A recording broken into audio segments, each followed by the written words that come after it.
조선 인조임금 때 병자호란의 상처가 아물어가고 있었으나 곳곳의 민심이 수습되지 않고 많은 난민들이 떠돌던 때였다.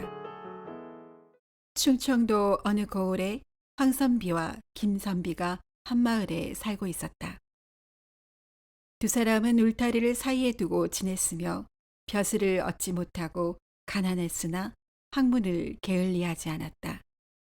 김선비는 황선비보다 6살이 이었으나 서로의 처지를 알고 이해하기에 둘은 중마고 못지않는 친구 사이로 지냈다. 두 선비에게는 동갑내기 아이가 있었는데 김선비는 아들을, 황선비는 딸을 두고 있었다. 자연스레 딸과 아들은 친한 또래 친구가 되었으며 소꿉놀이도 글공부도 늘 함께하였다. 평소 두 선비는 오가는 말로 서로의 딸과 아들이 장성하면 혼인을 시켰으면 좋겠다고 말하곤 했었고, 당연하게 둘의 혼인은 약조가 되는 듯했다. 이런 말을 듣고 자란 아들과 딸은 10살이 되던 해에 남녀 7세 부동석이라는 당시 관습에 따라 서로 내해하도록 하였다. 아들과 딸은 더는 예전처럼 하루 종일 붙어 다니며 어울릴 수 없게 되었다. 하지만 김도령은 봄이 되면 지천에 핀 아름다운 들꽃을 하나로 묶어서 황당자의 쌀이문 아래에 밀어 넣었으며, 가을이 되면 마당에 열린 탐스런 알밤을 따서 쌀이문 틈을 비집고 건너편에 밀어 넣었다. 황당자는 여름이 되면 마당에 열린 뽀얀 복숭아를 한아름 따서 쌀이문 건너편에 밀어 넣었고, 겨울이 되면 김도령의 모습을 한 눈사람을 김도령 내 쌀이문 옆에 놔두었다. 둘은 어른들 사이의 은연중에 오고 간 혼인 얘기를 가벼이 주고받는 말처럼 생각하지 않았고, 둘 사이에 굳은 약속으로 마음속에 자리 잡았다. 그렇게 세월이 흘러 둘이 15세가 되던 해 김도령의 아버지는 세상을 떠나게 되었다. 상을 치른 후 김도령네는 살림이 더욱 어려워졌다. 친구를 먼저 떠나보낸 황선비는 마을에 정을 붙이지 못했고, 늦은 나이지만 벼슬 한 자리라도 하기 위해 집을 떠나 한양에 머무르게 되었다. 황선비가 한양의 유력한 집안의 식객으로 전전하던 중에 딸이 18세가 되던 해에 이천판의 식객으로 들어가게 되었다. 황선비는 여러 해 동안 이천판의 사적인 일을 도와 신임을 얻게 되었고, 우연한 기회에 황선비는 상처한 이천판의 후추로 자신의 딸을 보내기로 약조하게 되었다. 이천판은 황선비에게 상당한 금액의 돈과 함께 지방 수령 한 자리를 약속했다. 어느 날 황선비는 이천판이 준 돈 수천 냥을 들고 집에 다니러 와서 부인에게 말했다.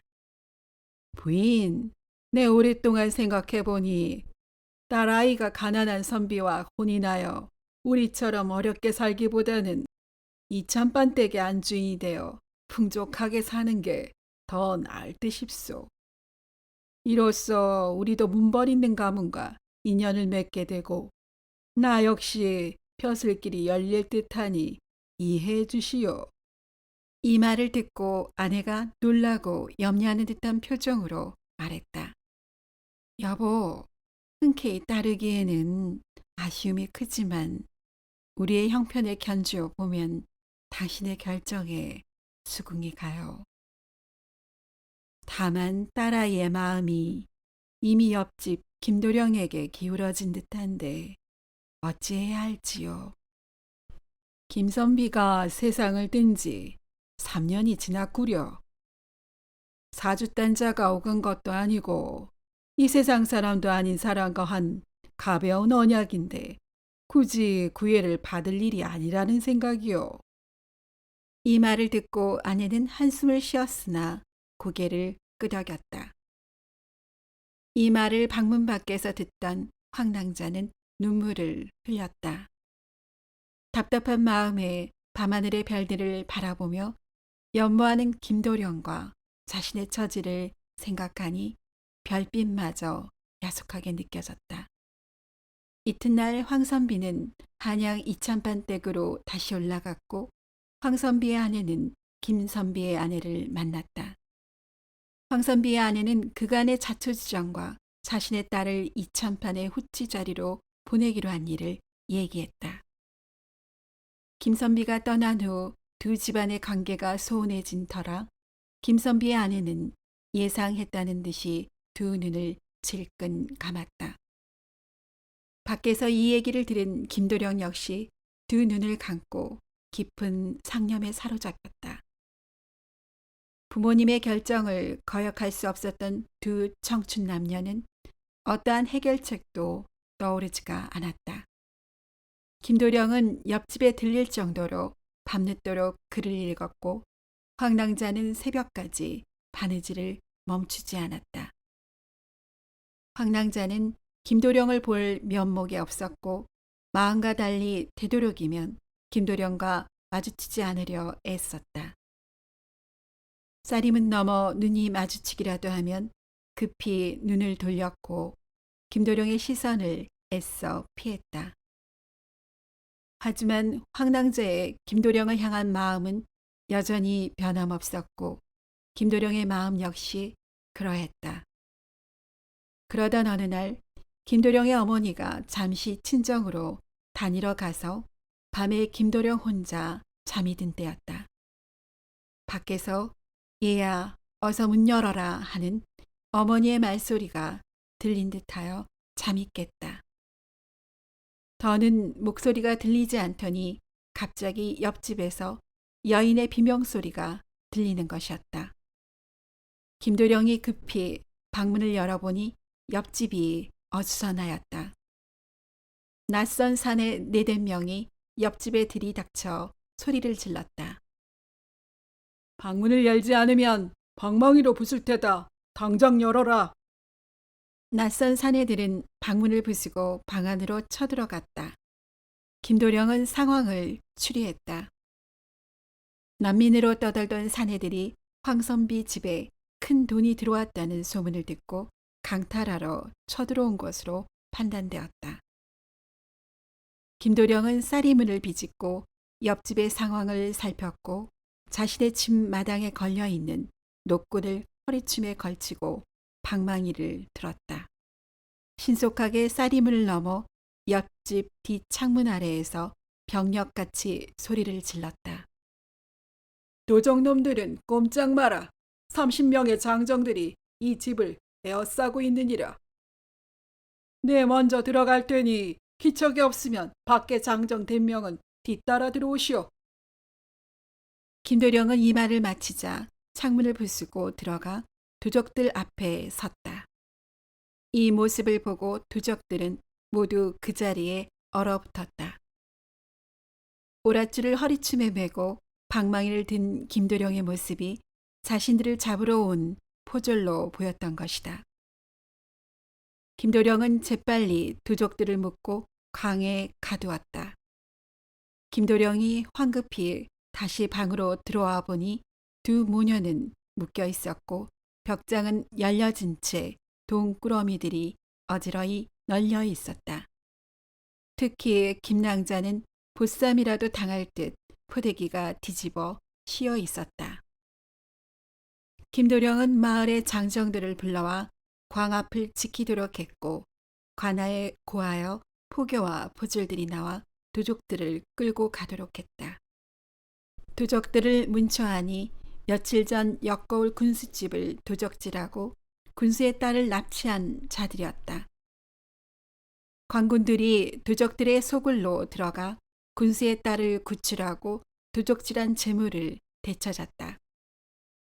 김도령이 옆집 모녀를 구한 일은 이웃 마을까지 삽시간에 퍼졌고 한양의 황선비에게도 전해졌다.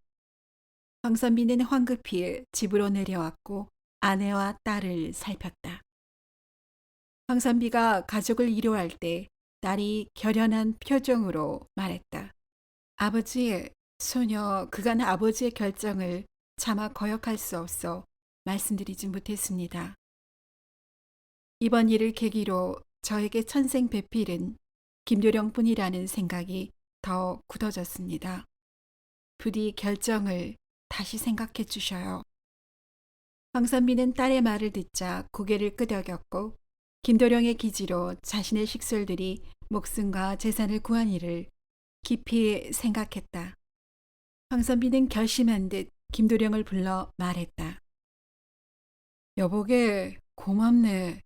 내 자네에겐 면목이 없네 그려. 개구장이 시절이 엊그제 같은데 이렇게 어엿한 장부로 성장하였구먼. 어르신, 어찌 이웃의 곤란한 지경을 두고 선비된 자가 가만히 방관하겠는지요. 마음에 두지 마시고 계획하신 큰 일을 도모하십시오. 황선비는 김도령의 말이 너무 대견했고 딸을 이천판의 후치로 보내려는 마음을 접었다. 황선비는 한양에 올라가 이천판에게 이 사실을 알렸고 받은 돈을 돌려주고 집으로 내려왔다. 예전처럼 두 집안에는 평온한 날이 찾아왔고 김도령은 일말의 희망을 품고 과거 공부에 전념했다. 몇 년이 흘러 김도령이 22세가 되던 해 과거 시험을 보러 한양으로 올라가기 전에 황낭자를 조용히 만나서 말했다. 낭자, 내 이번 과거에는 필히 좋은 결과를 얻어 정식으로 청혼하겠소. 도령님, 이번에 좋은 결과를 얻으실 것이라 생각됩니다. 그러니 마음 편히 임하셔요. 김도령은 한양에 도착하자 이조 판서의 요청으로 이조 판서댁을 찾아갔다. 이조 판서는 몇 년 전에 구해준 군수딸의 할아버지였다. 이조 판서는 김도령을 보자 한눈에 호감이 갔고 김도령에게 고마움을 전했으며 과거 시험을 보는 동안 자신의 집에 머물도록 했다. 김도령은 이조 판서가 과거 시험에 시간으로 참여하는 것을 알고 판서의 제안을 사양했고 주막에 머물렀다. 무사히 과거 시험을 치르자 며칠이 지나지 않아 이조 판서가 다시 김도령을 불렀다. 기실 이조 판서는 김도령의 시건을 보았는데 장원감이라는 생각이 들었고 김도령이 손주 사이로 욕심이 났다. 이조 판서가 흐뭇한 표정을 지으며 말했다. 여보게, 시험은 잘 치루었는가? 내 자네에게 할 말이 있어 이리 청했네 그려. 다름 아니라 자네가 몇 해 전에 구해준 손녀가 관연하여 혼처를 구하고 있다네. 자네를 마음에 두고 있네만 의향이 어떠한가? 대감마님, 보여주신 후위와 제안에 항속한 생각입니다. 소인이 비록 한미한 집안의 자손이나 언약을 소중히 여기는 가풍 속에서 자랐습니다. 저에게는 이미 100년 해로를 약조한 배필이 있사옵니다. 대감의 제안은 저에 대한 호의로만 받겠습니다. 이 말을 듣고 당황한 기색 없이 이조 판서가 껄껄 웃으면서 말했다. 허허, 가연 자네답구먼. 내 손주 사이가 되면 앞날이 탄탄대로일 텐데. 이토록 끌리는 제안을 보통 사람 같으면 거절하기 어려웠을 것이네. 언약을 소중히 여기는 마음을 끝까지 이어가도록 하게나 내 자네를 계속 지켜보겠네. 우리의 연이 여기서 끝나지는 않을 듯 싶으이. 며칠 뒤 과거 시험 결과 김도령은 장원급제하였고 순식간에 종육품 관직에 제수되었다. 김도령은 고향으로 내려와 이 소식을 황선비에게 알렸다. 황낭자 역시 이 소식을 듣고 기뻤으며 수일 내에 날을 잡아 두 사람의 혼례를 올렸다. 전날 밤 신랑 신부가 마주 앉아 말했다. 부인, 어릴 적 내 눈과 마음은 항상 당신을 향하였소. 지금도 그리고 앞으로도 영원히 그리할 것이오. 날 믿고 기다려 주오. 고맙소. 은혜하오. 서방님, 신의를 저버리지 않고 이리 마주 앉으니 오히려 제가 더 고맙습니다. 저 또한 진심으로 은혜합니다. 이왕 출사의 길을 가게 되셨으니 승승장구 하시옵소서.